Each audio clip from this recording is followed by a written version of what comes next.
faire, on a mis l'accumulation avec des sacs. Voilà, je viens là. Normalement, je pense que ça devrait marcher. Donc vous allez voir, moi je vais titiller ici. Ça, c'est ce qu'on peut faire avec une paire de skis. Je vais retrouver ma couche fragile qui est... Attends, j'essaie de la reprendre. Qui est quelque part par là. Vous voyez, ça a fonctionné. C'est-à-dire, ce que je veux par ce biais-là, c'est pas vous faire comprendre.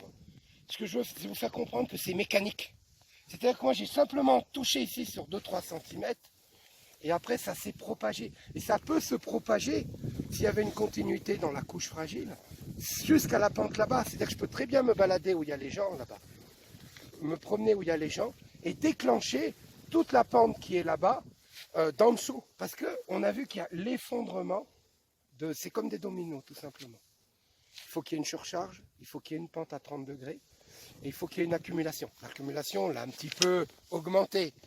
Et là, on n'est pas représentatif parce qu'on a tellement découpé le bloc que ça nous crée le système. Mais quand on comprend ça, on comprend que quand on est à pied, on n'influe plus sur la couche fragile. On tombe, je veux dire, on tombe à ski, on se retrouve à pied, on est en danger. S'il y a moins d'épaisseur de neige, d'accumulation, on n'impacte plus sur la couche fragile. Et ça, c'est vachement délicat à imaginer. Mais néanmoins, que tu vois un couloir comme ça, tu vois très bien que les endroits où il y a moins de neige sur les bords du couloir, ou quand tu sors, quand tu te mets sur le côté, tu es plus en insécurité qu'au milieu de la combe. L'épaisseur est plus importante, parce que tu vas moins toucher ici. Voilà un petit peu des bases.